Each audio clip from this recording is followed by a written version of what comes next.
Welcome back, Wired fam. Hope everybody's doing well. We have, let's see, what is today? Today's the 10th of June. So, hope everybody's doing well. Hope everybody's staying safe. I see some comments rolling in already. Looks like we're talking, let's see, who do we have on tonight? Got Mr. Larry Merrick, Aaron Pratt, Jay Lavender. Got Wired For Crappie, hello. Got, let's see, anybody else? No, guys, as you guys get on, if y'all don't care, drop me a hello.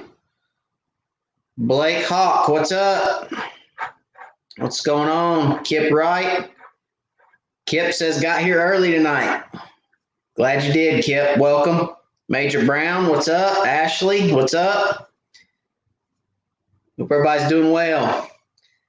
Hope everybody had a good week. What's up, Dustin? Let's see. We got some stuff going on here. Looks like Mr. Larry was asking about. Oh yeah, there was a runaway boat on Chickamauga last week. Yeah, that was bad. I think just about everybody saw that video. And guys, if you don't wear your kill switch, it could potentially, not only could it potentially save your life, it could potentially save someone else's life too. So it's a very good point. Very good point.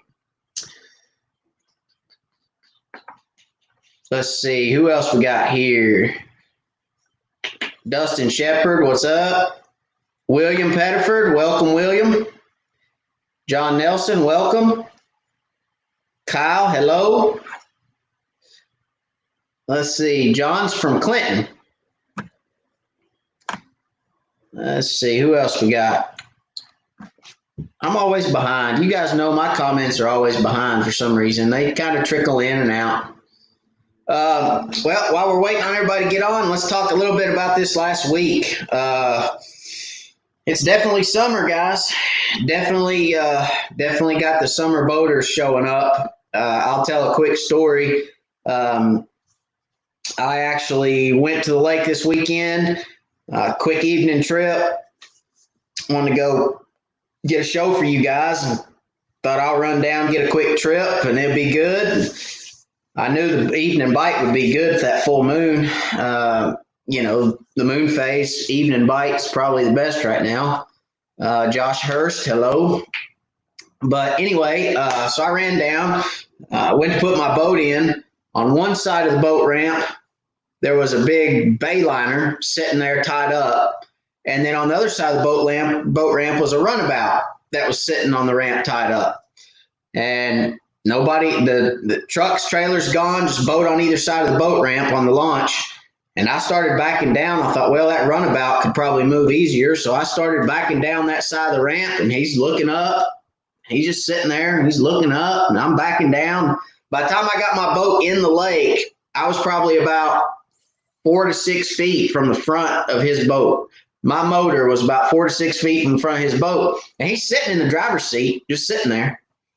And I thought, okay. So I got out of my truck, got in my boat, and I'm sitting there. I couldn't back my boat off the trailer because on the back of my trailer, I have guide poles.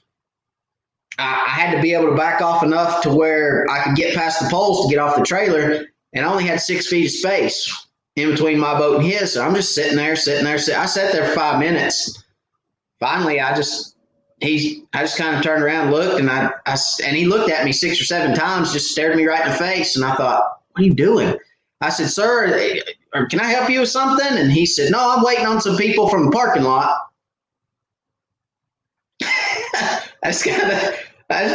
I know he saw the expression on my face, and I thought, okay. I said, well, can I help you with understanding how that works? And he said, what do you mean? And I said, well, when you launch your boat, if you're waiting on somebody to park the truck, you pull away from the ramp so that other people can put their boat in. And then when the person comes back to the ramp, you come pick them up. You don't sit tied up to the boat dock.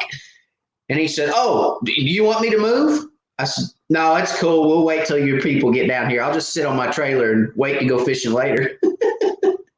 And he kind of caught the sarcasm. He's like, well, I'll move out of your way. I was like, okay, thanks. So, and that was after I started to back the boat off and he realized I couldn't. I mean, it was pretty comical. So anyway, guys, if you put your boat in and you're waiting on somebody to come down from parking the truck, pull away from the ramp and let people get, their boats in and if they tie up to the ramp, if it's somebody by themselves and they have to tie off, that's one thing. I launch my boat by myself a lot, and I do have to tie off to the boat ramp. But I assure you, I make sure all my T's are crossed and my I's are dotted before I back that boat in the lake. That way I can park the truck, run back to the boat, get in the boat, and get out of the way. So anyway, it's summer. Hey, that's kind of the things you deal with summer fishing. And, that's why a lot of guys don't fish in the summer, but a lot of good fish to be caught. So it was a good week. And, once I got away from the boat ramp, I caught a lot of fish. So let's see. We got some more people commenting here. Who do we got?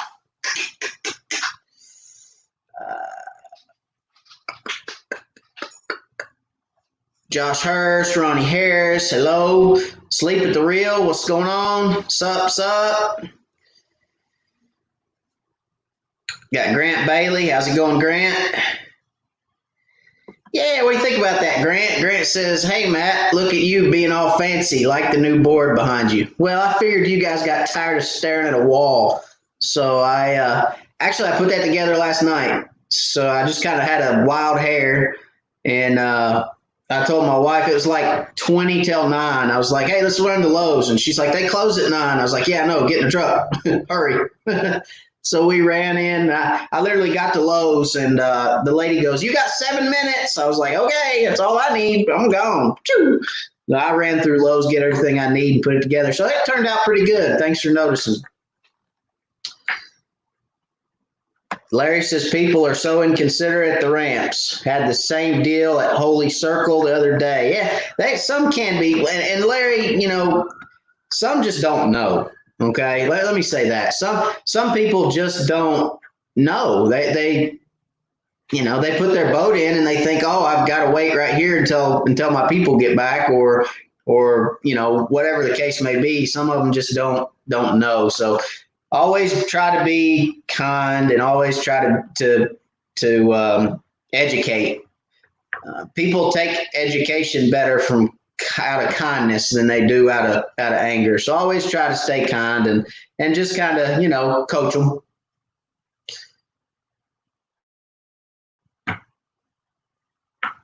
Oh yeah, that's right. Asleep. Yeah. So let's see, I don't know. He may be on here. As a matter of fact, Scott may be on here. So yeah, I got stopped by the police the other day. I was leaving the house to go to work, and I got in my truck and I pulled out of the driveway, and a police officer went by, and he was out on the main road, and he turned into our little side street, and he comes up and he rolls his window down, and he waves his hand at me, and I stopped, and I thought, oh man, what have I done? I've done something. I just left the house. How can I have done something? So he pulls up and he says, hey, I'm sorry to stop you. And I said, well, what'd I do? And he said, are you wired for crappie? I said, yeah, I am. And he said, man, I love watching your stuff. He said, me and my son watch it all the time. We have a real good time watching it. And I said, well, that's great, man. He says, yeah. He said, I thought that was you. He said, I drove by here the other day and saw your boat behind your truck. He said, I just knew it was you. He said, I've been waiting to find you over here. He said, I've been waiting to talk to you. And I had a good conversation with him. I was late to work that morning because I sat there for 10 or 15 minutes, just chit-chatted with him. So, Scott, if you're on here, be safe out there, buddy, with everything that's going on in this world today. And I appreciate you stopping and saying hello. But, yeah, it was pretty funny. It was a good time. Good time for sure. Travis, what's going on? Aaron Pratt says that's about as bad as swimmers on the ramp. Yeah, that's truth.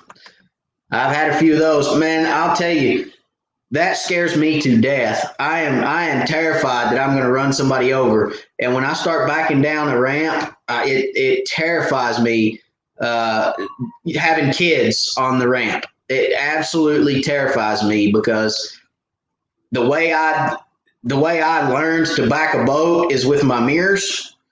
I will look at the mirrors to back my boat. I generally always back with the driver's side mirror, and especially when there's kids on the ramp and they go to that passenger side of the truck, it absolutely drives me crazy. I'm scared to death to back down a ramp, and I can't tell you how many ramps I've backed down, but it absolutely scares me to death for somebody to get on that side of the truck, kids especially. So yes, I agree.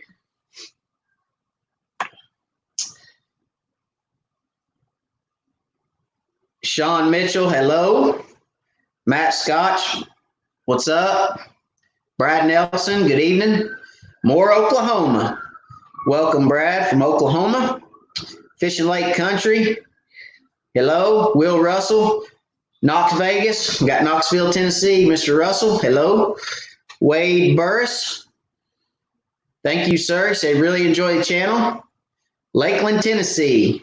Going cranking this Saturday. Well, good luck crankbaiting. I hope you do better than I did last weekend.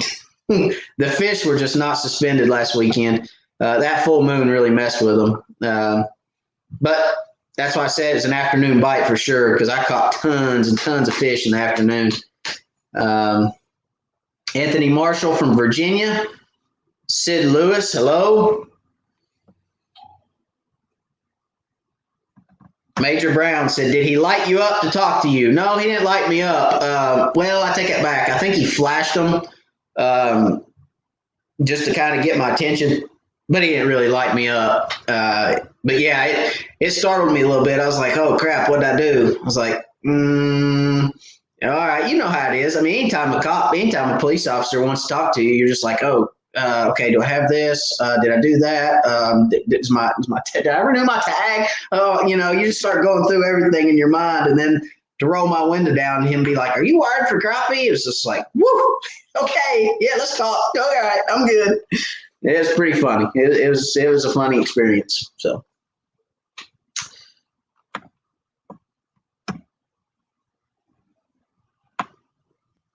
All right, Asleep wants to know if anybody's from Hot Springs, Arkansas. He's going fishing there soon and needs some help.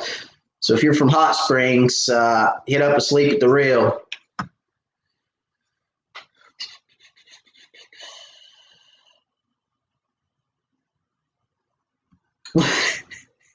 We were on Cedar Creek, and there was a lady swimming with a glittery mermaid tail. Just barely missed her. I don't know if that's a true story or if that's some kind of Cedar Creek myth, but I'm glad you didn't hit her. Whatever happened over there, I don't know. Is there mermaids in Cedar Creek?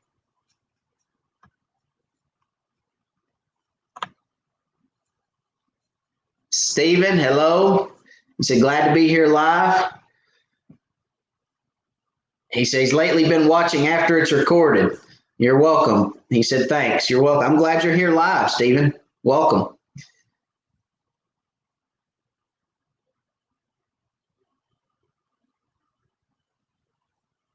So Anthony asks, let's see, watched your last video. Did you put something on your transducer cable to protect where it comes out of the tube? Anthony, I ran just that it's corrugated wire. I don't even know what shield, I guess. It's a corrugated wire shield. It's like a plastic shield. And I ran it all the way through my tube. I don't think you need it. I know other people who don't have it. I just did it for, I don't know, giggles, I guess. I had it laying around, and I generally run my wires in that shield. So I just ran it through there, but it's actually all the way through the pole from top to bottom. I think it sticks out of the top about 2 inches, 3 inches, something like that, but then it goes all the way to the bottom of the tube. Still catching them off, where'd it go? Still catching them off laydowns in Virginia. I'd say it's a little cooler up there still. I don't know what the temperatures are like in Virginia right now, but I'd say it's probably a little cooler than it is in Tennessee. Sean Bradford from Middle Tennessee, hello. Sean Mitchell said wire loom. If that's what it's called, wire loom. It's like I think about it as a corrugated pipe. It looks like corrugated pipe, but it's just small for wire and just goes through there. So I've laid a lot of corrugated pipe in my day, so that's what I refer it to.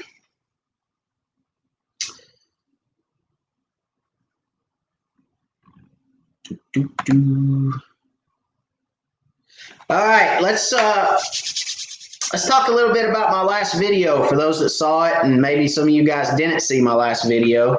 My last video struck a chord with some people.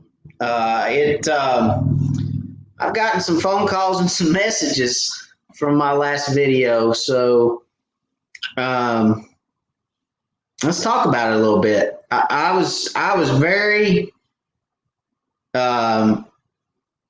surprised at what I found on the lake Sunday evening. So, and for those of you, while Chris is here, for those of you that saw Asleep at the Reels live show, they gave me up the road, down the road, around the cul-de-sac, and in the front door of the house, out the back door of the house, and down the alley and back up the alley about crappie nibbles and scents. And I just sat there and listened. I just sat there and listened because I had that footage. I just hadn't edited it yet. And I had that footage, and I knew that they were just digging a hole, and I just let them go. So I'm sure Chris is going to comment here in a minute and say how funny that is, because for those of you that saw it, they were letting old Matt have it about crappie nibbles. So after watching the video, maybe they have a different, little bit different perspective. I don't know, maybe not. But here's the thing. For those of you that saw the video, or for those that didn't see the video, and what I didn't show is I caught probably 20 fish on just a plain hair jig with nothing on it. No nibble, no Mountain Dew, no copper tone sunblock, no nothing. Just a plain jig. I caught fish, and then I put a crappie nibble on it, caught fish. I put Mountain Dew on it, caught fish. And how many times have you guys heard, oh, don't put sunblock on and touch your rod. Don't put sunscreen on and touch your jig. Don't put, don't get gas on your hands. Don't get sunscreen on your hands. On and on and on. Fish won't bite. Fish won't bite. I'm telling you right now, I lathered that jig up with copper tone sunblock and caught probably more fish with the copper tone sunblock than I did with just fishing with anything else. I mean, I just kept catching them. I had 2 hours of video that had fish after fish after fish after fish in it. So, yeah, I mean, it was incredible. And it I guess furthered what I had been thinking and what I'd been saying is I'm not a believer in scent. I'm not. I don't think scent has a daggum thing to do with it. I really don't. And, on a tough day when it's cold or the fish are lethargic, if I get in one of those situations, I'll try it again. But I just don't believe that it has a thing to do with it. And I could be wrong, and people probably will smite me for it. But, when they'll hit copper tone sunblock, it's hard to believe that scent is that big of a factor. And, we talk about all the time, LiveScope, where you've got your fish and you've got your bait, and he comes and noses up to it. And he just kind of sits there and follows it and looks at it and follows it and looks at it, and then he'll hit it.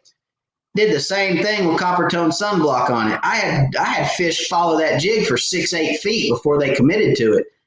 You can't tell me they didn't smell what was coming off that jig for 6 or 8 feet and still hit it. If scent is such a factor, why would they have done that? Why would they have followed that jig and trailed that jig for so long only to eat it? So I'm sorry. And I've had people come back to me and say, this isn't a good example, and this isn't. I believe in sin 100%, and That's fine. I mean, I'm not trying to tell anybody that they're right or wrong. Hang on, Chris is calling. Let's see what Chris wants. Hello. Yeah.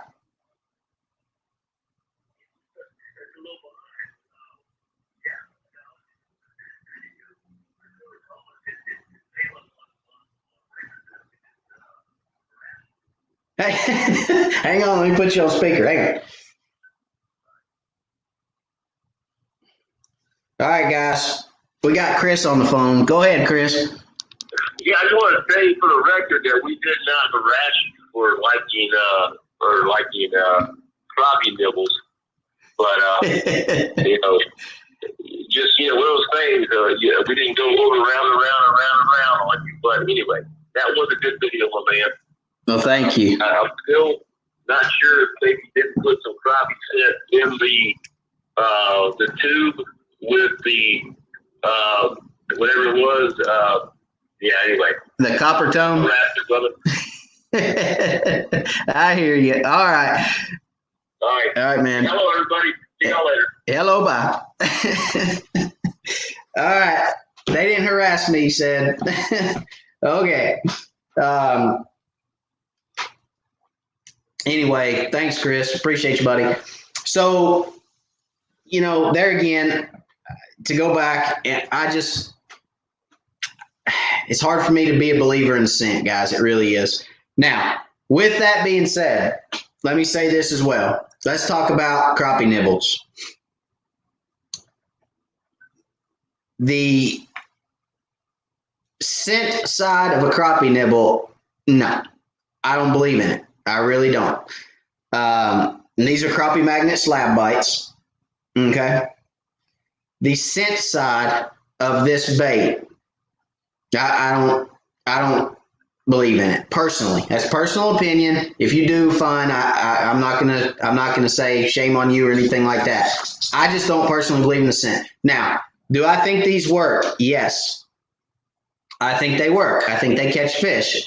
I proved that. I put one on my hook and I caught a fish. So it doesn't steer fish away from the bait. What catches fish is the fact that is chartreuse and that has profile. Okay? It adds profile to the bait and it adds color to the bait. Chartreuse is known to get reaction strike from fish. Fishy see chartreuse, they eat it.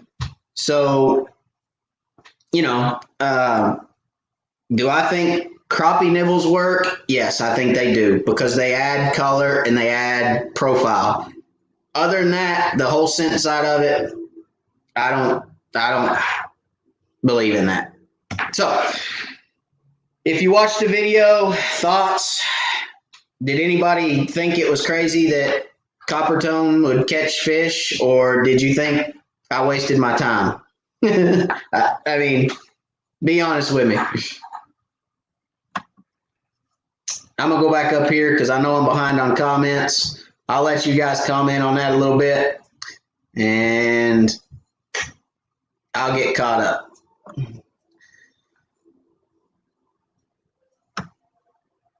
Water temp 82 in Central Virginia. That was 81 down here this weekend. So you guys are about the same as we are.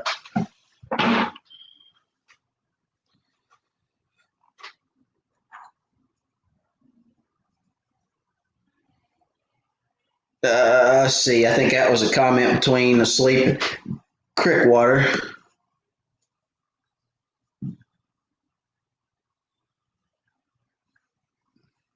Buck Chaser. Looks like Buck Chaser had a good day. Hello, Wired fam. Sorry to miss tonight. Dragging the boat home from Lake Fork. Awesome bite today. 12 hours of nonstop action. That's great.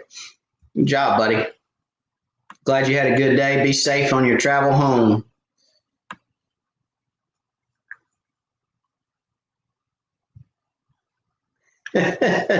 Chris said private Zenus. What are you talking about, man? Private.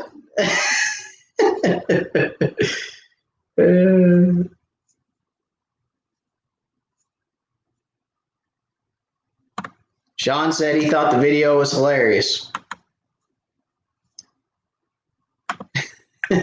Sean, two Seans, a lot of Seans tonight. I am a believer in copper tone after the video.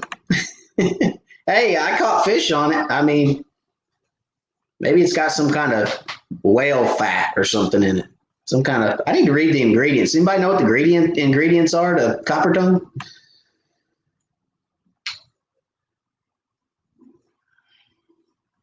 Anthony said, when they are biting, it doesn't matter. I've caught fish on bear, blood, red, Aberdeen hooks while spider rigging. Yeah, I mean, how many times have we seen them hit a sleep can tell you, how many times have you seen them hit a bear weight, a lead weight, just hit it like they're just trying to annihilate it.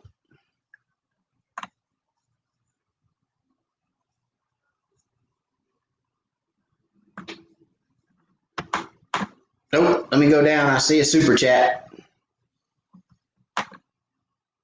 Thanks for letting me harass you. Thanks for the super chat, Chris. I appreciate it, buddy. I appreciate you very much. You know, man, that'll go back to crappie fishing. That goes to keep me on the lake. I appreciate it very much, Chris. Guys, I'll tell y'all what. Since I've joined YouTube and met Chris at Sleep at the Reel, him and I have really built a great relationship, and he's a good friend of mine. I cherish his friendship, and I appreciate him very much. Thanks, Chris. I appreciate you, buddy.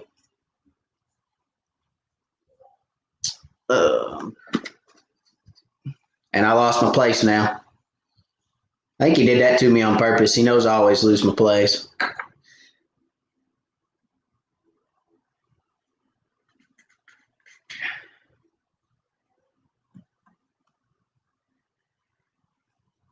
Sid said, when you fish LiveScope, you don't need anything. Well, there's some truth to that, but there's some fish, Sid, that just won't bite. I'm sure you've seen that on LiveScope before. There's some fish that just won't bite.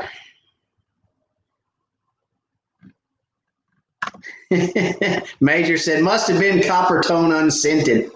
Do they have an unscented? I don't even know if they have an unscented or not. Let's see. Ashley said, there's been a couple times I've been fishing a tree with a lure, getting hung and not getting bit, then put a slab bite on and get bit. Well, yeah. I mean, it could be a lot of different things, actually. It could be color. It could be, there again, you could just put the bait in the right place. It could be a lot of things, man, honestly. I've seen on LiveScope, I mean, I've literally seen on LiveScope, a lot of times, if you're 2 feet from a fish, he'll never even turn on a bait. A lot of times sometimes you can be 6 feet from them, and they'll come running out there and hit that bait like they're just trying to swallow it and poop it out at the same time. They'll hit it so hard. But there's other times, man, where you just got to get that bait within a foot of them or they're not coming after it. I mean, I hear people say, and I've had people comment after the video, same stuff. I mean, they're like, hey, I've been fishing and not been catching anything, put one on and get bit. And it's like, well, cast. I mean, it could have been you just put that bait right in front of that fish. I don't know. I mean, with LiveScope, there's so much that we're learning now. There's so much that we're seeing, and there's so much that we're taking in. I don't know. It's just a lot. And I've seen it. Like I said, I've seen where fish can be, that they can eat that 6 foot bait, or they got to have it within 6 inches. It's hard to say, really. But, and again, the slab bites, I mean, their color, their profile, it helps. The color and the profile definitely help. I mean, if you've got a bait that's got 3 colors on it, like, let's see what I got right here. Okay, black and chartreuse stump bug. If I put orange head on that. I've got orange, black, and chartreuse, and then I put a pink crappie nibble on it. I've got 4 colors. You know, depending on the fish, if they see that little bit of pink, they may say, that looks good. It's just color and profile, man. I don't know.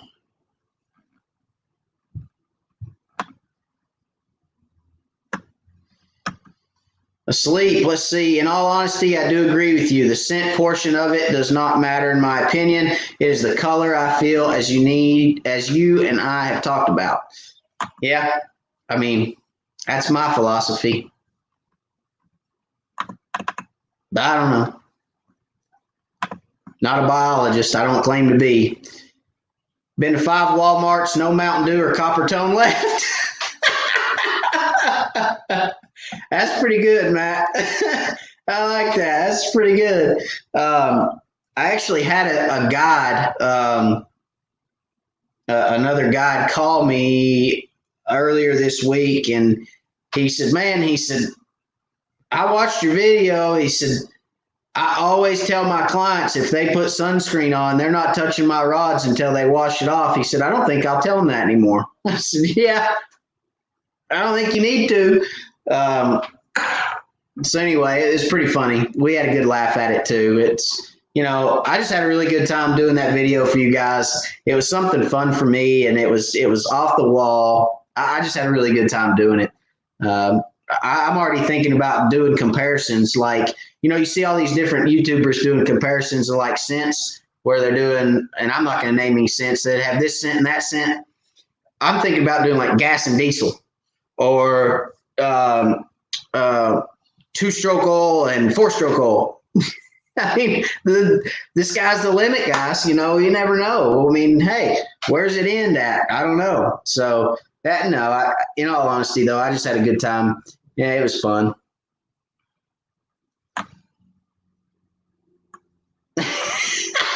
Anthony says, do you have a discount code for Copper Tone?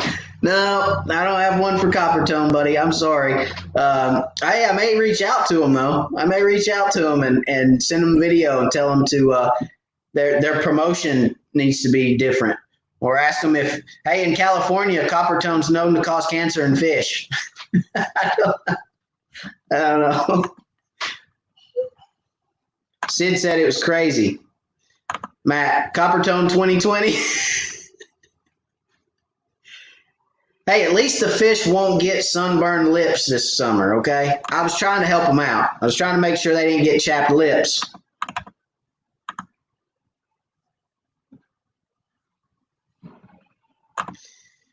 Steven said, I appreciate the vid, as now I don't have to worry about scents coming off my hands so much. You know, that's a big thing I took away. On a serious note, Steven, that's a big thing I took away from it too. Because I'll be honest with you, I was kind of one of those guys that was like, hey, I just filled my boat up with gas. I need to make sure I don't get it on my hands. You know, I'd wear gloves to fill my boat up and pour my oil in and stuff just to keep it off my hands, you know, the morning I went fishing. And I'd keep baby wipes in the boat, and I'd always wipe my hands off with if I put sunscreen on too. So yeah, I don't think I'll worry too much about it anymore either, to be honest with you. I don't think it's going to affect the bite.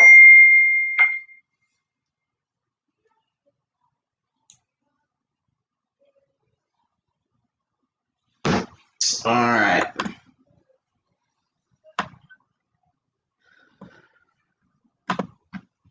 Travis said it's all in presentation, and if they're hungry, I don't think scents or nibbles make any difference. I would agree, Travis.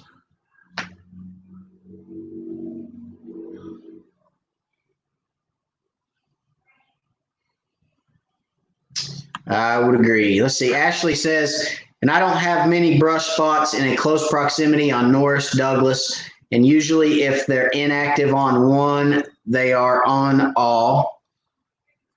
So I need to make my own or go searching for more structured fish.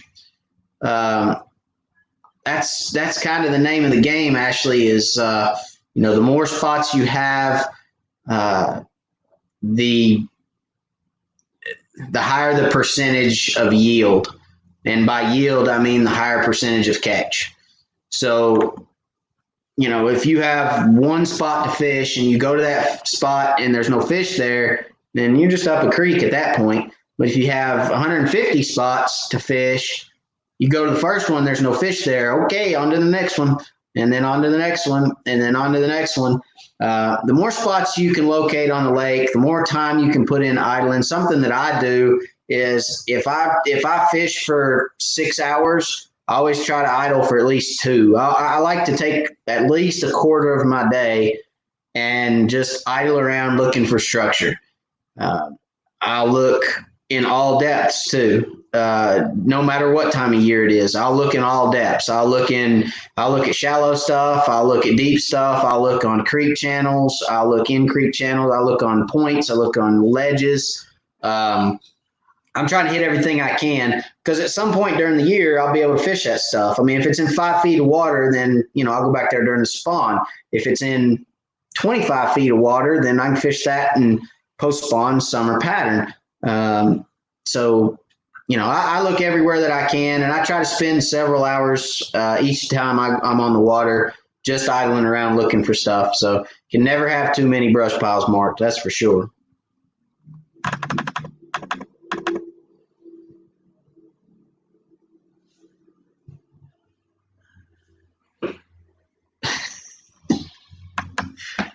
This guy, man. Copper tone ingredients.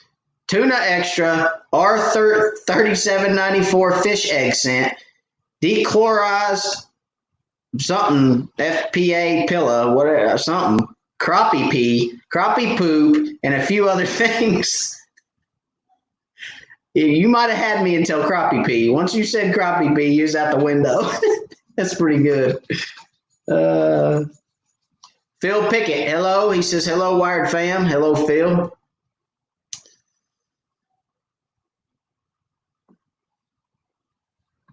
Let's see. Ashley's got another one. Both times I was vertical jigging a crappie magnet was one that was under the assumption you had to get sunscreen off your hands before touching a bait minnow. You definitely debunked that. Yeah, so the video wasn't a complete loss, right? Definitely debunked the sunscreen myth.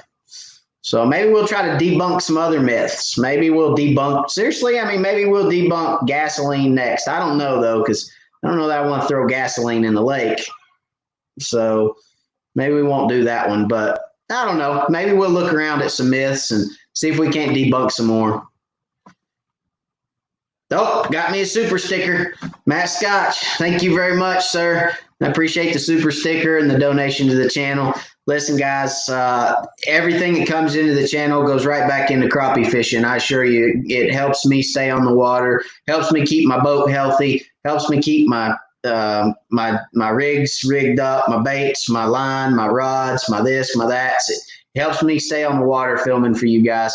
And one thing that I'm trying to do right now is I'm also trying to get me another GoPro. As you can see right over, let's see, and everything's backwards right there. Doing, doing. Here's my GoPro. For those that ask, Matt, before I go on, thank you very much for the super sticker, buddy. I really appreciate you. I appreciate you very, very much. There's my GoPro. Bing, right beside the Garmin mount that I will not be using. So if anybody wants to know about that thing, we'll talk about it too. Will not use. Anyway, there's my GoPro. That's my setup. That's how I film all the videos for you guys. The black UFO looking thing right there is my external battery pack, which is zip tied to the mount. Redneck Engineering. Doing, doing. Keeps my GoPro running. That battery pack will run that GoPro for 2 days, so I don't have to worry about battery, and then I just record for you guys and come home, edit it, and it is the videos that you see. So, but I am getting another GoPro. I'm going to save up some money. I'm going to get another GoPro, and I'm going to put it on my LiveScope because I've had people ask me several times for some LiveScope stuff, and I'm also going to probably at some point put it on the front of the boat so you guys can get kind of a different perspective. And I'll kind of flip back and forth a little bit so that you guys have different perspectives. and you can see my face instead of my backside. So anyway, we're going to get another GoPro, and that'll probably go to towards that. So thank you very much. I appreciate it again. Let's see. Let's go back up. Us Matts got to stick together, Mr. Scotch, by the way.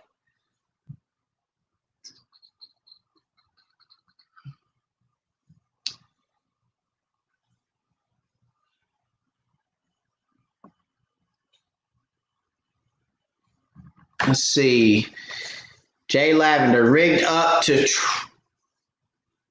for trolling in the morning. 2-ounce inline weight, leader, and Arky crankbait. Hope my crappie rods can handle that weight. I don't know what crappie rods you're pulling them with, but I pull mine with just the exact same. I mean, like an Ozark Pro Series trolling rod. It's nothing. I mean, it's the same thing that you'd long line with, or I even use some 8-footers that are pretty flimsy, so it should handle it pretty well. You get a big catfish or big bass or something like that on one of them, you'll know it. But yeah, they should handle it. Like I said, I don't know what rods you're running, but if you long line with them and you troll with them and things of that nature, if they're trolling rods, period, they'll handle it. William says, hello, Chris. Matt says, I'm not even saying that word. They're going to get involved soon. Well, let them get involved. That's all I can say. Come on with it. We'll have a good old time. I'll fry them up something.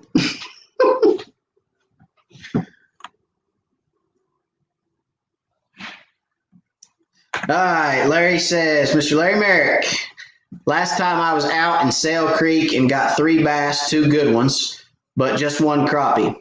Fishing brush piles and 15+ feet. Well, you're fishing all the right stuff, Mr. Larry. Eventually, let's see, Sail Creek. Are you fishing the mouth of Sail Creek, or are you fishing back towards the bridge? If you're fishing back towards the bridge, come out to the mouth. Need to be probably in the mouth of Sail Creek by now. They're probably moving back out. Or the bridge in Sail Creek. The bridge pilings will generally hold fish too, so check there.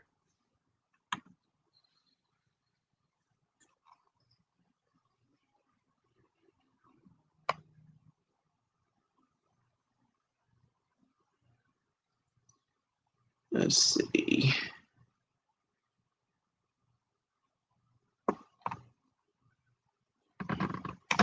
Anthony Marshall, do you change your gain according to lake clarity? Yes, I do. I change it with every different spot that I go to, Anthony. So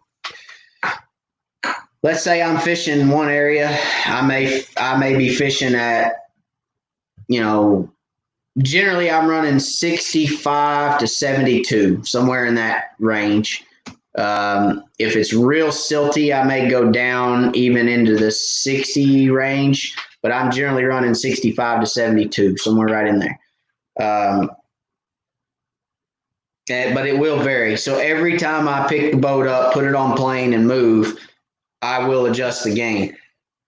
Now, something that I have noticed lately is if I run it on auto medium, if I run my gain on auto medium, I get a pretty good picture.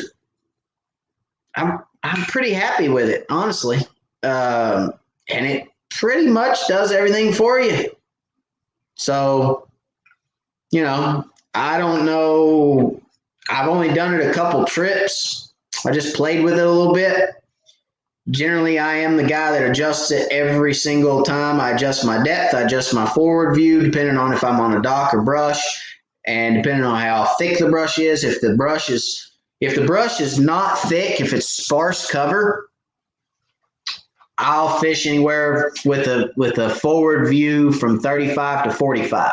If the brush is thick, I don't care to get up there 20 feet from it right off the rip.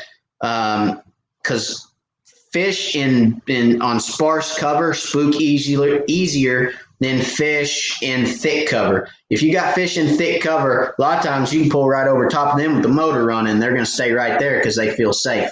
So, yeah, I will adjust the gain. And depending on how thick the brush is, that's something else that I will dictate the gain. If it's real thick brush, I generally turn that gain down a little bit because I'm trying to filter out those real bright returns and that brush pile bleeding together. So you'll know a fish when you see it. You'll be able to tell the difference between brush and fish. If you turn that gain down a little bit, all those little limbs and all those leaves or whatever it is down there will fade out a little bit, and you can kind of pick out the fish better. So play with it. That's kind of how I approach it. I hope that helps.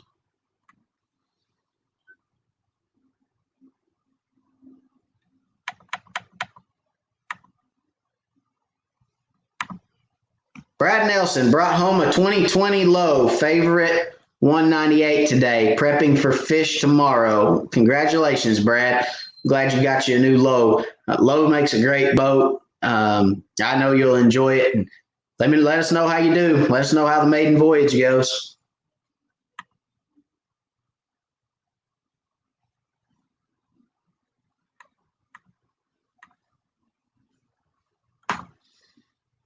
Crappie Mike, what's your water temp over there? SoCal in here.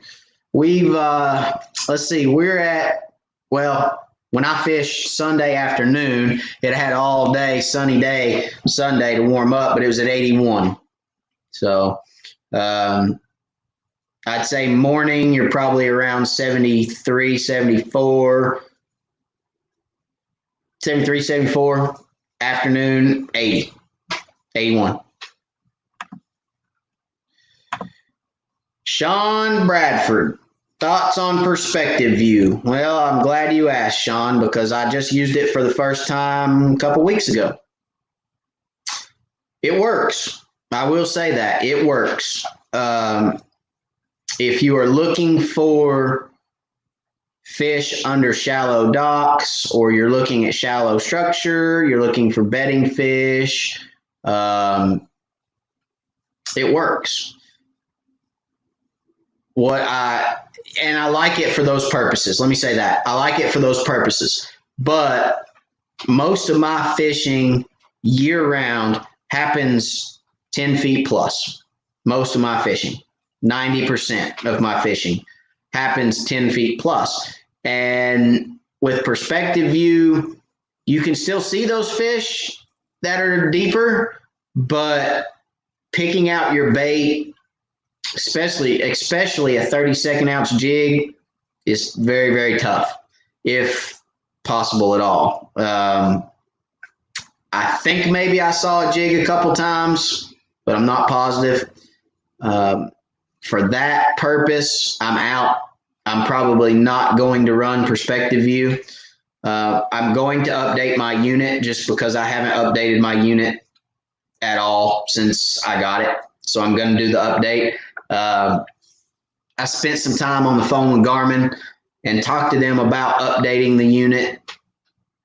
I have actually, let me say this, if you're going to update your unit, do it on a card. 32 gig card. Go to their website, download what you need to download from the website, call Garmin and ask them how to do it, because I myself probably would have messed it up if I wouldn't have called Garmin. So what you have to do, you have to download it from the website, put it on your computer. It downloads to your computer. Then you have to, if you open the file and copy and paste to your card, you will mess your unit up. You have to open the file that downloads, open it on your computer. It runs a program which puts everything on the card that you need on the card. And that program runs on your computer. If you do a copy and paste to the card, it will not, you will mess your unit up. That's how people are messing up their unit. So there's very, very, very specific steps to updating your unit.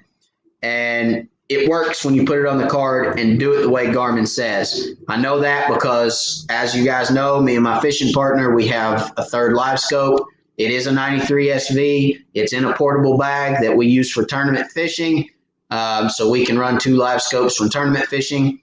And we updated it with the card, and it worked flawlessly. So my suggestions to you guys, if you're going to update your unit, call Garmin, get the download procedures, and follow them to a T. You'll be fine.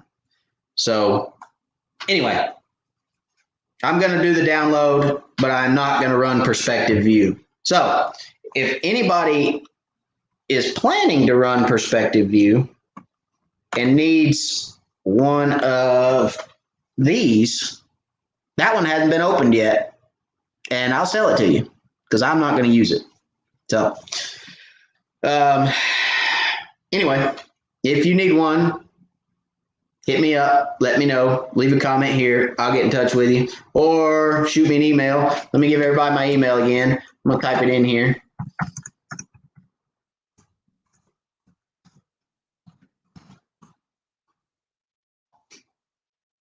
There's my email. I just put it in the comments. So if you need one of those or want one of those, I'll make you a good deal on it because I'm not going to use it.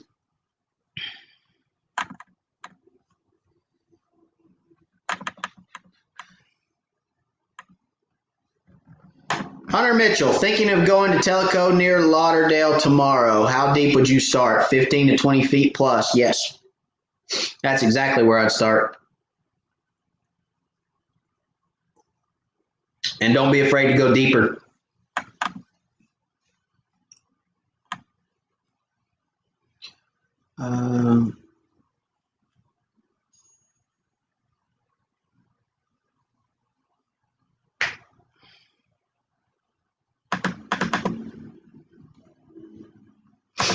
Blake Hawk, been running auto medium and like it well enough to not mess with changing it around.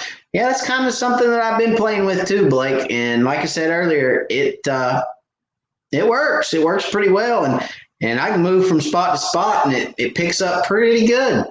I mean, I've been pretty happy with it. So I kind of reset all my factory settings, and I try to reset my factory settings every time I go out. I'll go back to sonar default, and then I'll adjust from there. So, don't be afraid to go back to sonar defaults, guys. Yeah, it's kind of a pain. You got to go back in, put it to forward view because it'll set it to auto. So you got to put it to forward, and then you've got to whether you take the grid lines off or on, you got to move those. If you don't want them, but I always try to just kind of give it a refresh, if you will. It just says, as much as I change mine around, I'm sure it's probably in there going, my God, leave me alone. So I always try to go back to sonar defaults, and I don't know if that has anything to do with it being clear or not, but that's something that I do. Just kind of clears everything out. It's like your history, if you will. Your browser history. If every once in a while you got to go clean the cookies out of it so that your internet goes faster, that's kind of what I envision happening with LiveScope if you change it around a whole lot. So I always kind of go back and clear that out.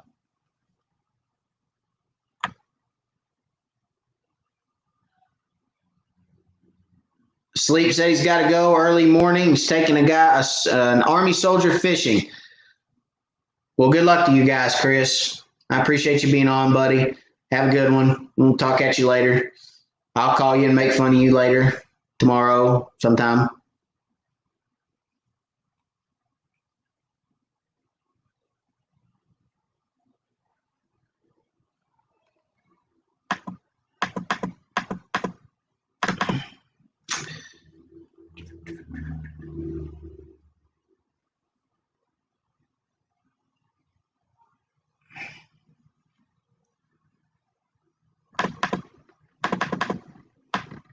Let's see. Sorry, guys. My screen jumped on me. I'm trying. Hey, if you guys are going to start making plans for Palestine and Lake of the Pines and Fork and all these other daggum lakes, I need to be in on it. I've got to get down there at some point. As many big fish as they're pulling out of those lakes down there, I got to get down there and get some of that. Yeah, he doesn't rag me or send me up the road at all, does he? I will send you a box of crayons for dessert, my friend. I don't need crayons. My wife got me Dairy Queen. I had Dairy Queen before I got on. Hey, if you guys like an Oreo Blizzard from Dairy Queen, let me tell you guys something. The mint Oreo Blizzard, that just adds something to it. It's like putting a crappie nibble on a jig. It just adds something to it. You got to try the mint Oreos from Dairy Queen. They're so good. I could eat them until I got huge. I probably will. Probably gained 2 pounds tonight eating that thing. It was giant. It was good, though. It was real good. And I finished it, too. It was real good. All right. Trent says, had a very frustrating 2 days with LiveScope. I can see these fish come running to the bait and just come to a halt. Look at the bait and leave. What am I missing? Trent, without being there, buddy, I'm not 100% sure, but I got a couple questions.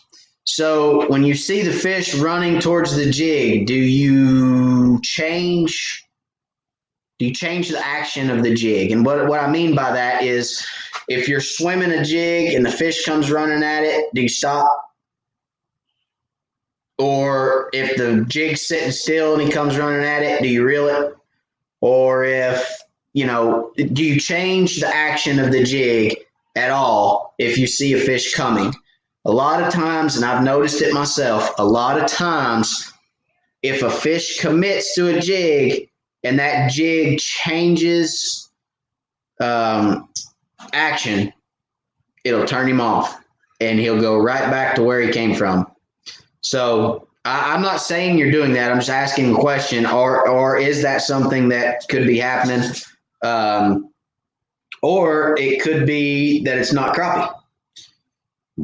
It could be that it's bluegill. A lot of times bluegill will run out at a jig and just trail it and turn around and go back. Or a lot of times they'll run out there and swat at it and you'll never even feel them. I don't know. It could be that they're seeing the jig, they're coming out to inspect it, and then they're getting there and going, I don't really like that, and they're turning around and going back. Those are just some of my thoughts right off the top of my head. But I would think that, and if you are changing the action of the jig, try. If you got a slow, steady retrieve going and a crappie runs out there, keep that slow, steady retrieve. Try your hardest not to change the action of that jig and see if that helps.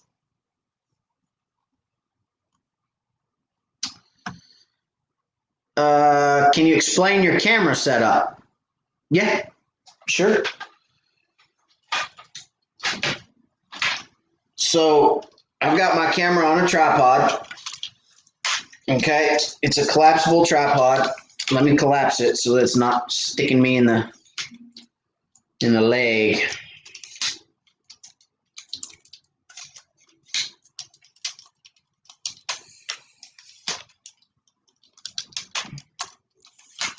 Now I'm not exactly positive how high this thing is when it's fully extended, but there it is right there. So like I said, that's a portable battery pack. Plugs in to my GoPro. Turn that on. Should see a little red light at some point. Ding, there it is. Other side. So GoPro Hero 7 White. Pretty straightforward there. Collapsible tripod. Ow. And that's pretty much it. Pretty simple. I run a 32 gig high def card. It's the micro SD. I've got 4 or 5 of them because they'll only take about 2 hours of video a piece. And yeah, I mean, that's pretty much it. I like the GoPro Hero White. It's affordable. It's voice activated, so I can tell it, stop and go, stop and go. I can tell it to take photos. I can tell, it kind of listens to everything I say, tell it to do. So I don't have to touch the camera. Pretty much set it and forget it. Tell it, GoPro start recording, GoPro stop recording. It listens, GoPro turn off. Only thing it won't do on its own voice activated is turn on because it's not listening to you when it's turned off. But yeah, other than that, that's pretty much it. I hope that helps, Trent. If you have any questions about it, let me know. But, nothing fancy.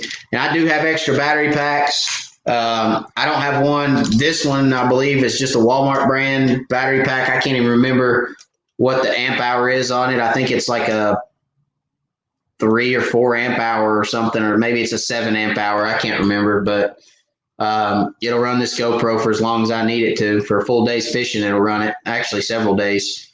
So, if you have any questions, let me know. But that's it. That's my camera. That's what all the videos come off of. That's the money right there, I guess.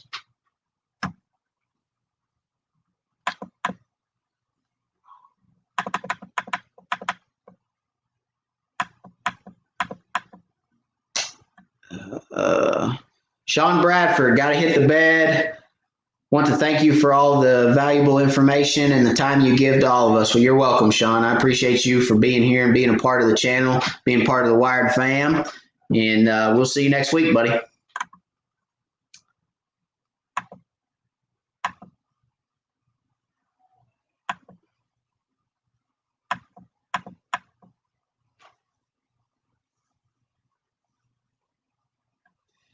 Major Brown said, Trent, if you're vertical jigging, try a very slow vertical raise of your jig. Yeah, a lot of times that will get a reaction strike. They see that jig just crawling up.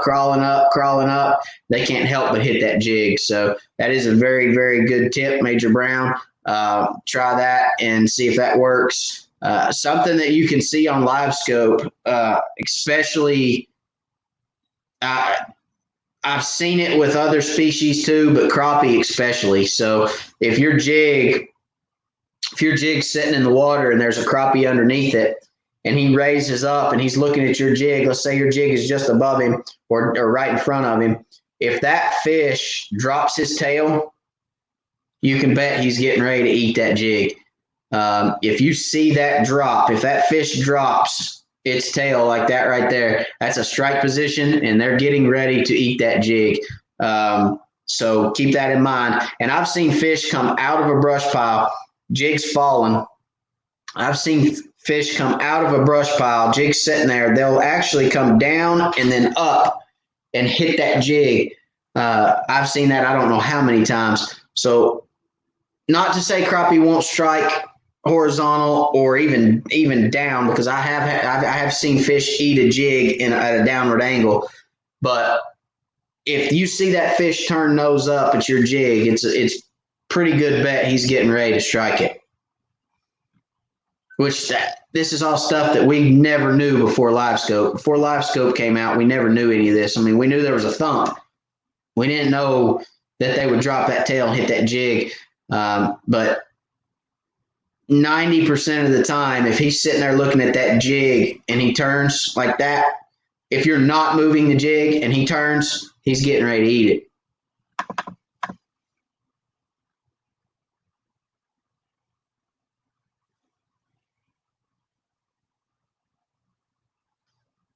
Matt Scotch said, free room and board, and we can go in the ZX250.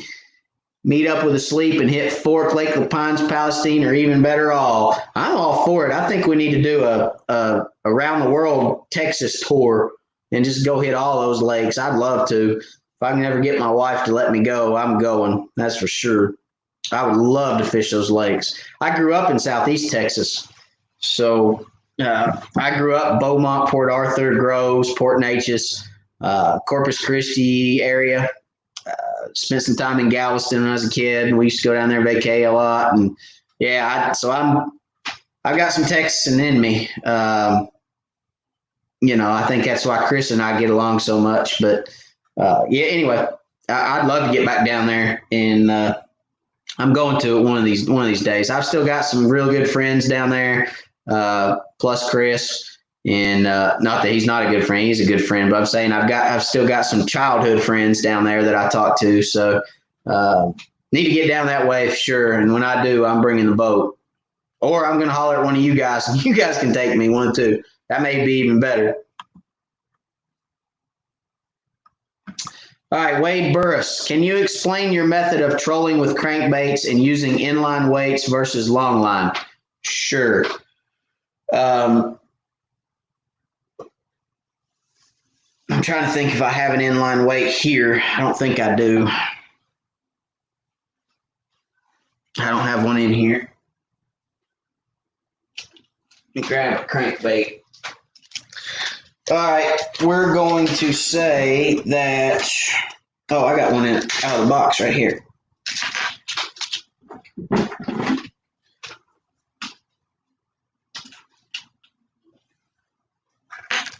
All right, Arky 220.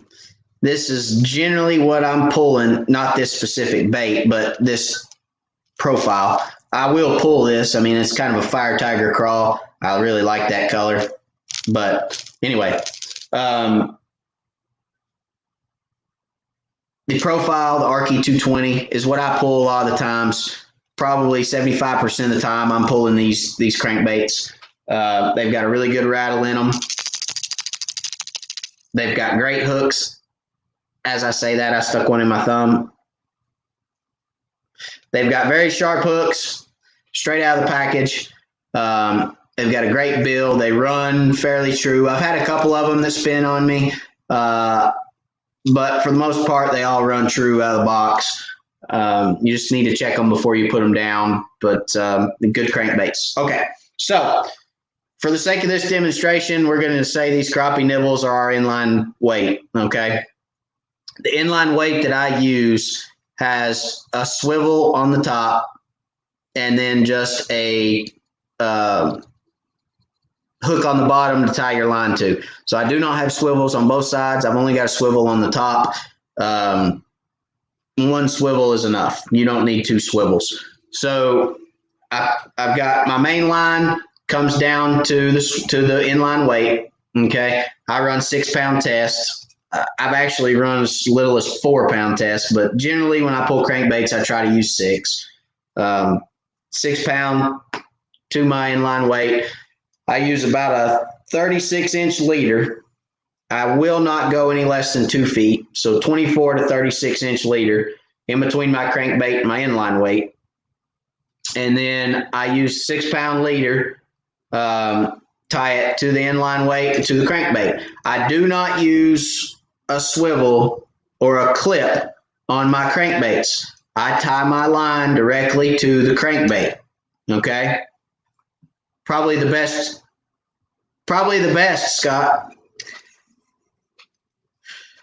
I saw your comments, by the way, Scott. I appreciate you blowing my phone up the other night with comments on my video. I appreciate that, Scott Bunch. Scott Bunch in the house, guys. Everybody tell Scott Bunch hello. For those of you that saw Scott Bunch on my live, you guys know we're real good friends, and we like to give each other up the road too. And he gave me up the road. Well, not up the road, but a little bit of the road on my video as well. And for those of you that did see his comment, he said, even though I tried to wash off the scent from the slab bites, the Mountain Dew and the Copper Tone wouldn't wash off the scent from the slab bites, and that's why I kept catching fish.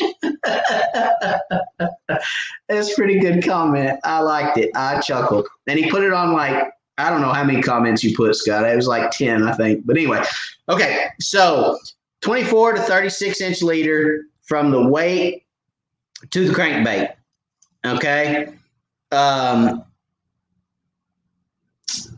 The way I judge my I pull the crankbaits anywhere from 1.3 to 1.7. That's as fast and slow as I'll pull them. I won't go below 1.3 because you don't get a whole lot of action on the crankbait. I don't go above 1.7 because typically what I have experienced, I don't catch a whole lot of fish above 1.7. Sometimes there have been days where I'll catch them at 2 mile an hour, but 1.7's generally with a smaller crankbait because you get a really good tight wobble with a small crankbait. A larger crankbait, that faster speed, you might get a better wobble, but with these small crankbaits, you get a really good wobble at 1.7, okay? 2/3 of your line length is going to be your depth. Anywhere from 1.2 to 1.7, 2/3 of your line length will be your depth. They are going to pull back a little bit. They're going to raise a little bit with the water hitting the weight, but not much, okay? So 2/3 of your line length is your depth. Drop those jokers. I drop them right below the back of the boat. You can pull them off the front of the boat if you want to. There's absolutely no problem with pulling them off the front of the boat. And typically you're fishing deeper in the summer, so you're not spooking fish with the boat. So however you prefer to pull them, I pull mine with just my trolling rods, same rods I use to pull planer boards, which are right there behind me. Same rods I use to long line. I'll pull those 2-ounce weights and those crankbaits with them.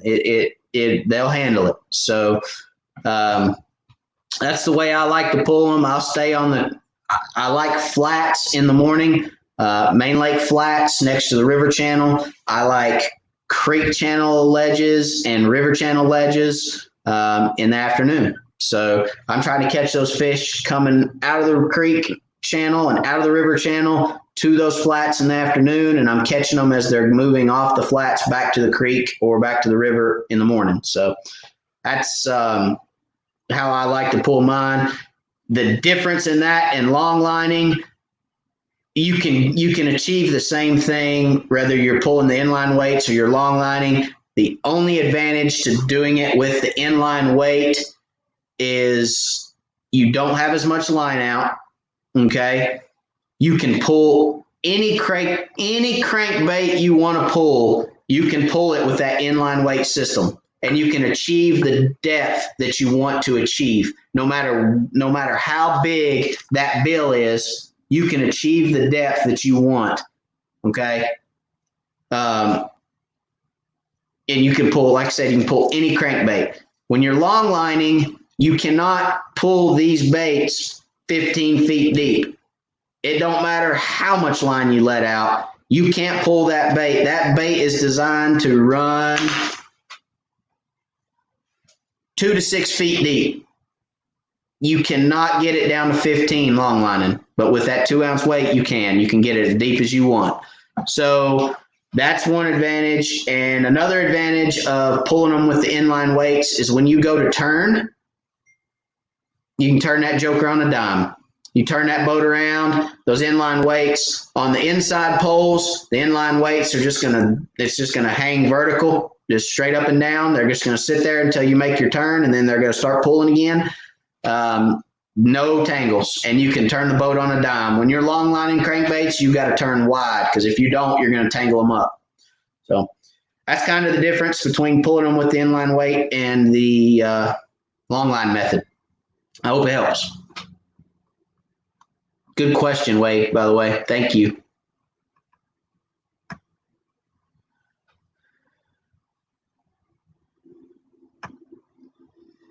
Sean Mitchell, I'm out, guys. Got my HDS all put in today with my balls out mount.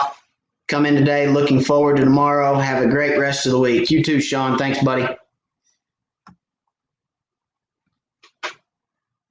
How long does the new update take to upload? 3 or 4 minutes. Not long. It was surprisingly quicker than I thought it was or was going to be. So it wasn't bad at all. Blake Hawk, good night. I appreciate it. Have a good evening, sir. George Hamby, Matt, do you happen to know Ozark's policy on their rods? I was fishing last week, just reeling a fish in, and my new rod snapped. Yeah, give Blake a call at Ozark, and he'll help you out, George. Tell him what happened, and I'm sure he'll stand behind that. Okay.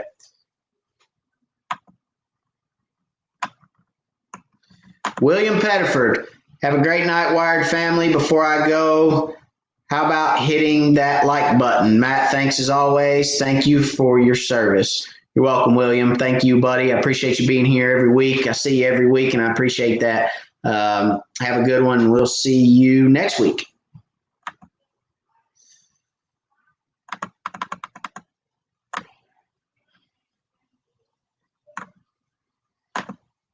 Major Brown says, welcome, Mr. 279. That's Scott Bunch. I believe that's Scott's personal best, if I'm not mistaken. I think that's the PB.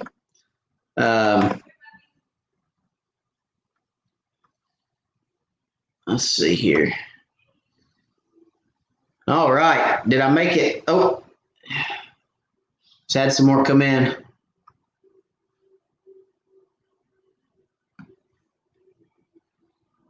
How heavy fish have you caught with the light wire hooks? How heavy of a fish have I caught with light wire hooks? My personal best was on a light wire. Yeah. My personal best was on a light wire. It was I answered this the other day, and I don't think I can remember the other day. It's 263, 267, something like that. It was in a tournament. I go back and look, but I think it was 260 something. I caught in on a light wire. Now I will say this: I have some right here.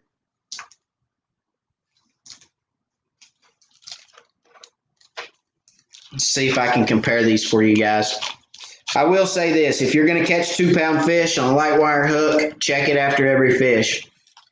If you're going to fish braid, I'd probably stay away from light wires because they will give. They do give. Great hooks, and I've caught big fish on them, but you have to check them, Ronnie. So this is a double cross. For you guys that know, it's a mustad hook, crappiemagnet.com, double cross jig head. For everybody knows, this is my preferred jig head. I like the double cross jig heads. They hold a bait very well. They've got great mustad hooks. They really, really are a good hook, and I really like them. So let's compare that to a light wire. But I like the light wire hooks too. I will say that I do use light wire hooks, which, as you can see, bam, right here. This way, that way. Boom, boom, light wire hooks. I do like Mr. Curtis Hobbs and his hooks. He's got a good hook too. I like light wire hooks. Let me explain why I like light wire hooks too. I like light wire hooks because I brush fish a lot. I get hung a lot, and I can pull that light wire hook out of brush without disturbing a brush pile. So you guys know that's kind of why I didn't like braid, is you pull a brush pile off the bottom of the lake with it. Let me see if I can show you guys the difference. Can you guys see that? I hope you can. Let's see. Let me move over this way. So in this hand is the light wire hook. I'm moving it around now.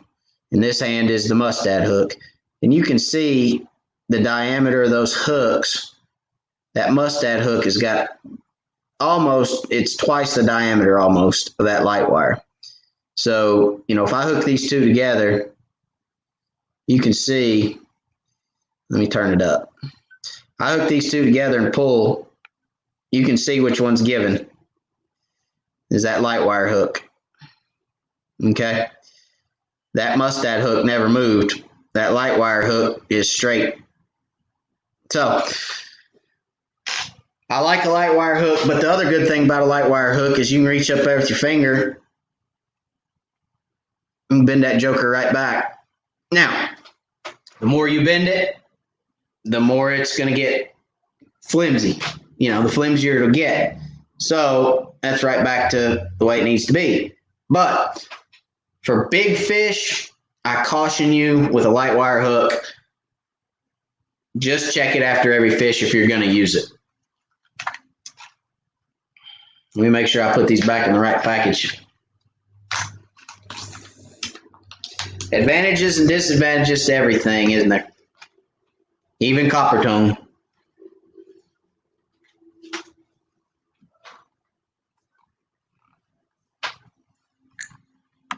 Very good question, Ronnie, by the way. Thank you.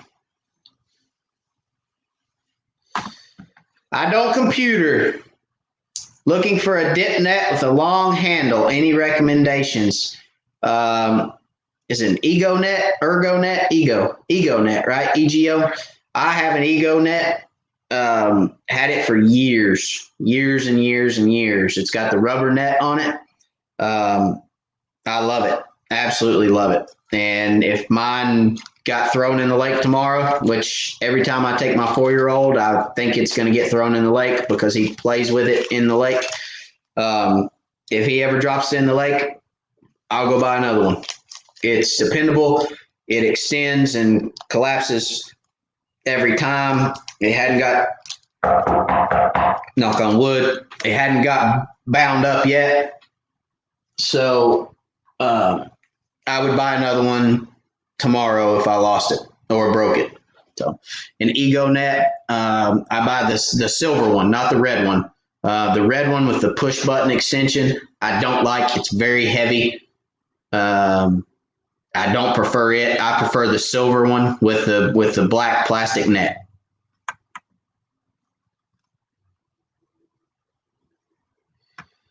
George said, Matt, I missed the first part. Did you do a Garmin update?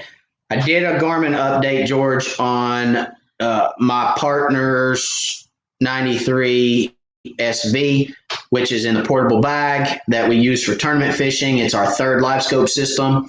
I did do an update on it, and it went off flawlessly. I explained how Garmin has a very specific process for downloading their software to a card. Call Garmin and get the process from them. They will walk you through the process and tell you how to get it off your computer onto this card. When you download that onto the computer, if you copy and paste it to this card, you will mess your unit up. You have to run the program on your computer, select the card you want to save it to within the program when it runs, and the computer and the program will automatically save everything to the card for you. If you do a copy paste, it will mess it up. So call Garmin, tell them you want to update, and ask them to walk you through the process. They were great about it. They actually sat on the phone and said, click here, click here, click here, click there. And I was like, okay. And they said, put it in your unit, hit down or hit update, you'll be fine. I said, okay. And I did it, and it worked flawlessly. So my suggestion is get those people on the phone and let them help you. That's what they're there for. And I can help now too. If anybody can't get them on the phone or sits on hold for an hour and you need somebody, shoot me an email, which I put my email in the comments. Shoot me an email and give me your phone number, and I'd be happy to get on the phone with you. It doesn't take long. It's 5 minutes. So I don't mind to help if somebody can't get them on the phone. George said he loves light wire hooks. They are good hooks. I'll give them that. They're good hooks. They just, you just have to be cognizant. Just keep it in your mind that they will bend out on big fish.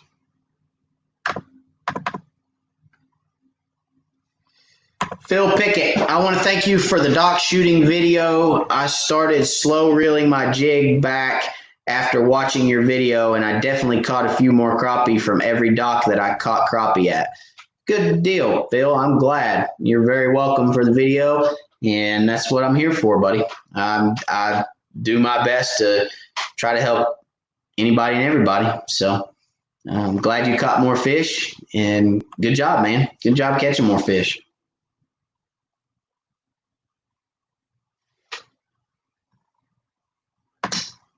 Ronnie says, okay, thanks. Saw it on the board and was thinking of getting some. Oh, light wire hooks. Yeah, you're welcome, Ronnie. Absolutely. And also something about light wire hooks about Mr. Curtis. He'll build you anything that you want. I mean, if you call him, his name's Curtis. If you can get actually off his website, he has a phone number. You can call him and say, hey, I don't see the hook I want on your website. Can you build XYZ? And he'll build it for you too. So Curtis is great. He's a really good guy.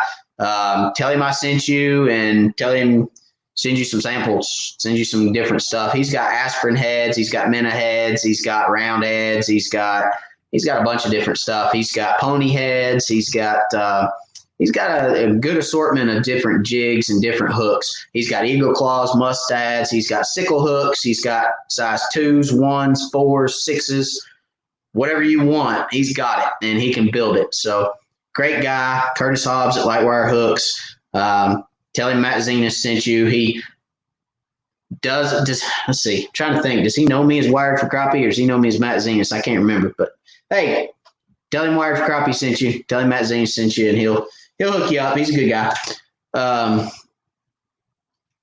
And like I said, if you're in the market for jig heads, don't forget that double cross. That double cross, I love it. They're 32nd ounce chartreuse head. You guys see me use them all the time. That double cross 32nd ounce in chartreuse. Price point's good on them. They're great hooks. They're sharp. They're mustads, and they're ready to rock. So try those out too. They're good hooks. As you can see, I've got a whole thing full of them. Plus, I've got a whole tackle box full of them in the boat. I try to stay stocked up on my 32nds. I like a 32nd. It's just a good all-around bait for everything. Shooting docks, fishing brush. It's got a good slow fall to it. Gives fish time to react to the bait. I like a 32nd for most everything I do.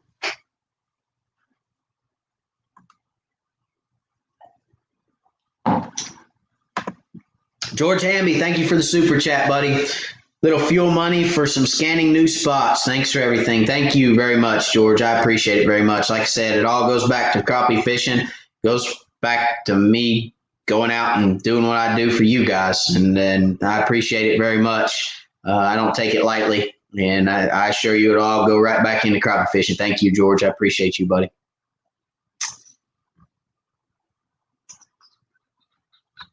George says, I will talk with Garmin for sure. Thank you. You're welcome, George. And there's 2 different programs too. There's one for the GPS map series, and there's one for the Eco Map and Ultra series. So you just gotta make sure you get the right download too. But they'll walk you through all that. The lady I talked to on the phone was great, and I asked her how to do it all, and I said, okay, I think I understand now. And she goes, well, I'll stay on the phone with you, and we'll do it right now. You got a card? I was like, I can in 3 minutes if you'll give me a minute. She's like, yeah, go get you a card. I'll wait. Okay. So they're really great. They're really great. That's the first time I've had to call Garmin customer service. So I had a great experience with them. I really did, and reminded me of my old Humminbird days. Humminbird had good customer service too. So anyway, I think you'll be pleasantly surprised, George. Bart Green, thanks for the help the last couple of weeks. Finally had success last week. Awesome, Bart. Awesome. Found another key is being able to see shadows on side imaging. That was eye-opening. Appreciate you. You're very welcome. You're very, very welcome. Man, I love hearing that stuff, guys. I really do. When you guys come back and you say, hey, I watched this, I listened to the live, I did this, I applied it to my time on the water, and I was successful. I caught fish. I was able to see what you were talking about, see what you were seeing. Man, that's so awesome. That keeps me going, guys. It really does. That keeps me doing this for you guys. It keeps me out there, keeps me, on my toes, and I appreciate it. I appreciate you guys coming back and telling me those things, and thank you. I'm glad, Bart, that you caught fish. Congratulations, buddy. Keep busting them. Keep catching them fish.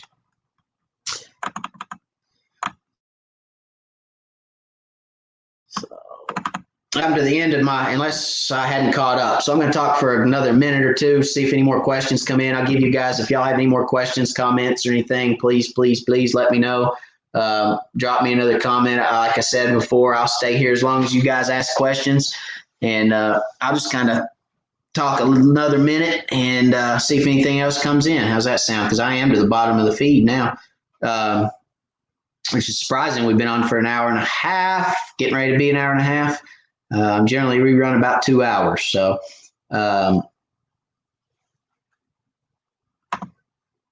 Aaron Pratt. Oh, thank you. Yes, locally, Gunnies and Maryville guys. Let's talk about Gunnies. They carry all of the crappie magnet products. They carry all the bonehead products. They carry crappie magnet products. They carry jiffy jigs. They carry light wire hooks. They carry anything you see back here on this board behind me. They carry just about, with the exception of planer boards and crankbaits. Yep. They got everything else on the board. So, and then some. They've got B&M rods. They've got Ozark rods. They've got crappie magnet rods. They've got, if Blake was still on here, he'd be able to tell me or tell you guys. But yes, they carry it all. They've got your double cross heads. They've got your light wire hooks. Who was that asked about light wire hooks? It was Robert, right? Wasn't it Robert? Ronnie. Sorry, Ronnie. Ronnie, if you're in Maryville or around Maryville, Gunnies in Maryville has light wire hooks. You can run by there to pick some up. But yes, Aaron, they do have double cross hooks. So if you want to run over there and grab them, you can get them same day you want them, and you don't have to pay shipping. So run by Gunnies in Maryville. And for those of you that can go by Gunnies, if you mention Wired for Crappie at Gunnies, they will still give you 10% off. It's pretty funny. I had a guy text me. Let me read his text message, and he'll know who it is. I think he's on here. He said,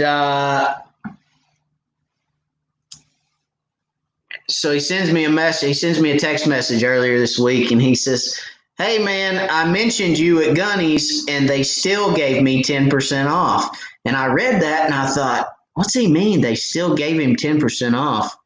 I don't get it. And I had a blonde moment, I guess. I'm not blonde, but I had a blonde moment, and I thought, what is he talking about?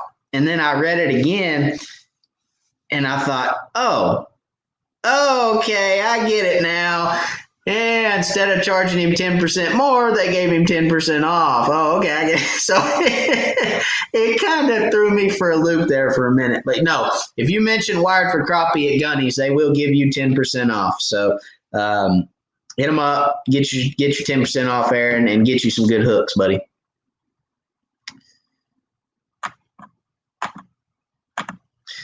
All right, Trent Huber, running a 12-foot jig rod. I have about 14 feet of line out. I swing it out in front of the boat and let it drift back. Usually when the fish come in, it's almost to the boat. I start to lift, the fish leave.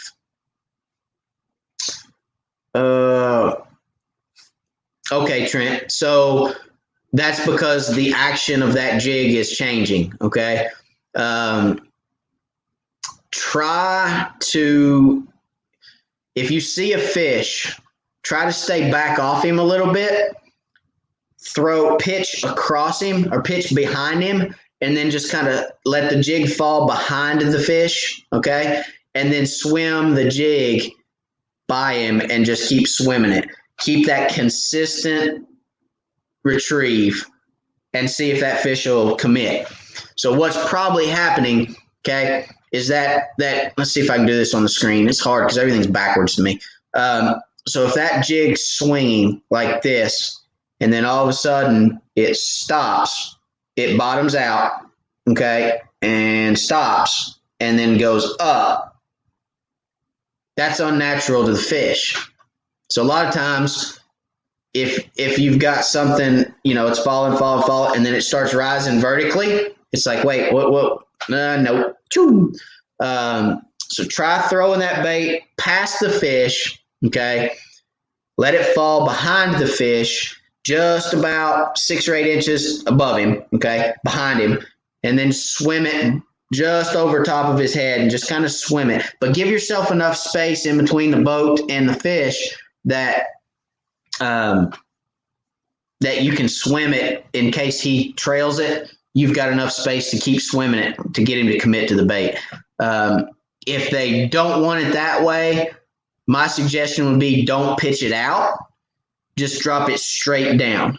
So if you drop it straight down, generally what I'll do is I'll drop a bait straight down. I'll get it right in front of the fish and I'll let it hover and just let it set. Give it a good 4 or 5 seconds. If that fish turns away and leaves, he wasn't hungry anyway. If that fish stays there, then very slowly creep that bait up, because you went straight down. That fish saw that bait come straight down. It paused, sat still, and then just started rising slow. And a lot of times that'll get them to strike. I think maybe what you're running up against is it's just changing directions on them. There's no pause. You've got that bait falling. It's just pendulum. It's a pendulum action. It's coming down like this right here, just kind of pendulum, and then straight up. So it changes direction quickly, and that may be turning them off. So try that. Ronnie Harris in Carrollton, Georgia. Lightwire is in Georgia, Ronnie. I can't remember where he's at. He's in South Georgia. Curtis is down around Blackshear, I believe. I can't remember if he's in Macon or where he's at. But Lightwire is in Georgia. So you're both Georgia boys. Here's a Norris question. Ashley says, with Norris being a clear lake and fluctuating 20 feet winter to summer pools, what depth would you recommend to try and place as brush piles? Ashley, Norris is its own animal, man, to be honest with you. I fished Norris once for crappie. I looked at 150 docks on Norris one day and found fish on 2. So, yes. From what I've heard and what I know of Norris, I would fish laydowns, and I would fish laydowns as long as I could year round. I'd fish laydowns. I'm talking on the bank, stuff that's visible. If you've got a trunk that's visible and the top's in the water, I'd fish it. Norris is so deep. A lot of times the bottom structure on Norris won't hold fish just because it's so deep. It's like you said, it's very, very, very clear. It's cold and it's deep, very deep. And I'm talking, for those that don't know Norris, I mean, there's places in Norris that are 100 plus. It's very, very deep. So, I would try to find laydowns. Most everything you're going to find is on bluffs, because Norris is all bluff for the most part. I hadn't been on all of Norris, so I probably shouldn't say the most part, because there is shallow flats and things on Norris. I've seen several, but most of Norris is bluff. So I'd fish laydowns, and I'd try to find them on, because most of your laydowns that are still attached to the bank or laying on bank in some way, shape, form, or fashion are going to be suspended in the water column. There's going to be water underneath them, so those fish will sit in them. I'd probably start there. I wish I could give you more help on Norris, but that's about all I know about it. I definitely wouldn't go. If I go back, it won't be to look at docks, I can tell you that.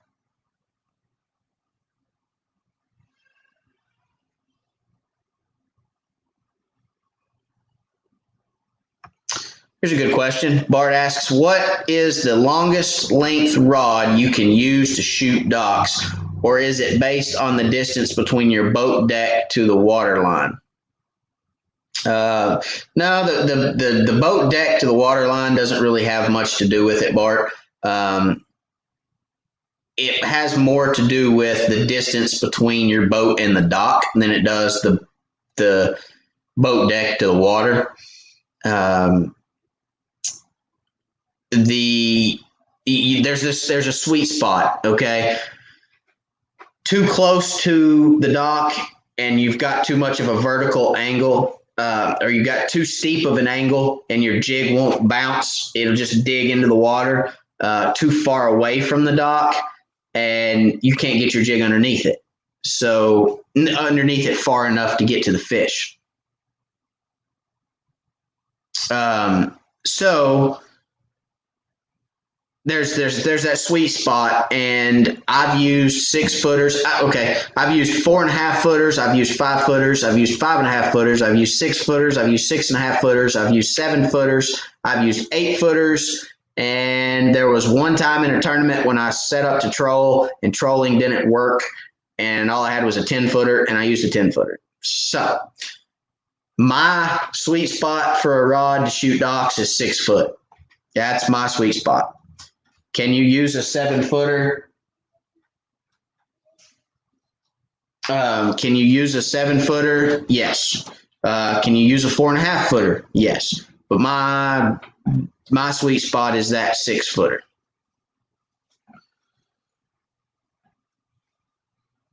I'm getting my blue phosphor. It's not in here, buddy. Where is it? I don't know. Go ask Mom. Okay. Thank you. Close the door. So yeah, that 6-footer is my preferred rod. It gives you a good backbone. It gives you a good shot distance, and it's not too cumbersome. So you get into those longer rods, and they get a little cumbersome. Some of the 7-footers that I've used, the barrel on the barrel diameter for the rod blank gets a little big. They get a little stiff. Some of your longer rods, your trolling rods and things. I mean, and the 10-footer I used was a trolling rod, so they've got a pretty good, decent tip on them, to be honest about it, and they'll shoot a jig, but it can be cumbersome with that long of a rod. So I'd say 6 to 7 foot.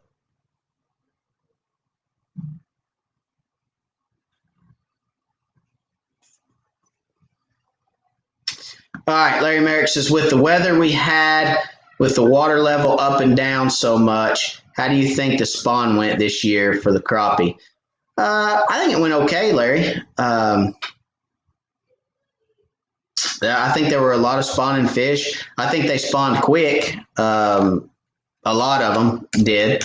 There was a window there. Let's see, it was that second full moon. Father's Day? No, not Father's Day. It hadn't been Father's Day yet. What am I thinking about? Memorial Day? Was it Memorial Day? Full moon and Memorial Day, I think, if I remember correctly. No, because Memorial Day was just, it may have been. I'd have to go back and look. That last full moon that we had, I think most of them went. But I think it went okay. I mean, there's a lot of fish that still have eggs in them, but you see that every year. I mean, just about every year you're going to find eggs. That was a question that when I was listening to Chris's live Sunday, that was a question that was asked there is, they caught some female fish with eggs still in them, and I think in Texas, and he was asking why and how that was and if that was normal, if they had a missed spawn. It never fails. Every year you're going to have fish that just don't spawn. What we do know is that all fish don't spawn at the same time. There'll be waves of females that move up.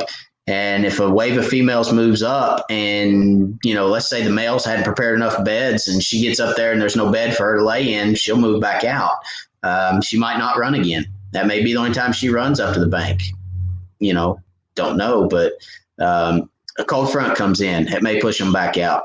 Water rises or falls. That can push them back out. So that can push a wave out or whatnot. But, there's typically always fish that are not going to spawn.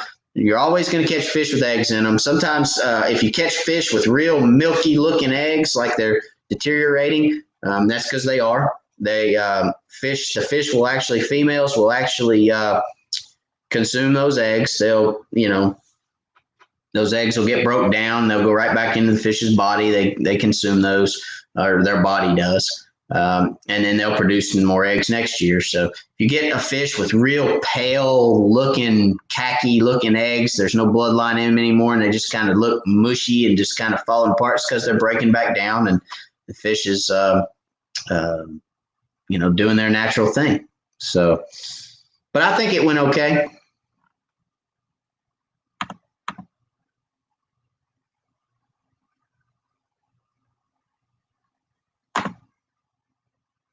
Steven says, do you all have white perch, and do you think they inhibit the crappie population either by eating the fry or competing for food? Most local lake in Sharon Harris is Sharon Harris. I'm going to get it right in a minute. Is Sharon Harris in North Carolina. White perch, isn't that another name for crappie? There may be a white perch. I don't know. Do we have white perch? I know that's another name for crappie.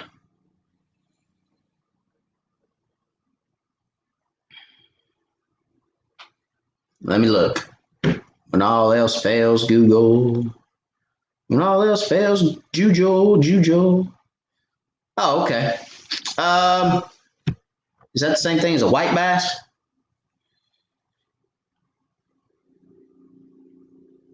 Kind of looks like a white bass. Yeah, if it's a white bass you're talking about, we do have white bass, Stephen. We call them white bass down here. I guess maybe they could be white perch as well. I don't think it inhibits crappie population any more than man does. Us taking fish out of the lake, but no, I don't think it. The average female white crappie lays 100,000 eggs, somewhere around in there. Mature white crappie. So, if they take some of them out, it's natural selection run its course, I guess. But I don't think they inhibit the population any. And Sharon Harris, where's that located at? Sharon Harris. That anywhere near High Rock? Because if that's anywhere near High Rock, it definitely ain't affecting anything on High Rock.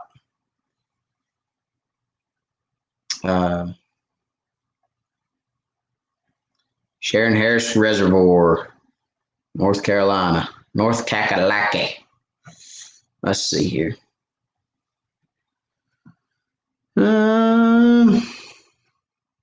There's Charlotte. There's Norman.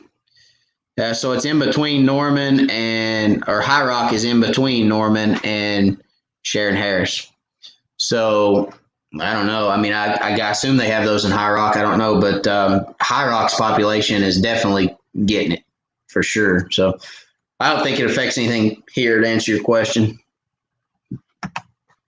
Norse is my closest lake. That's why I fish it. The laydowns I know that typically hold fish are heavily fished, so I was going to try placing homemade underwater brush for better success.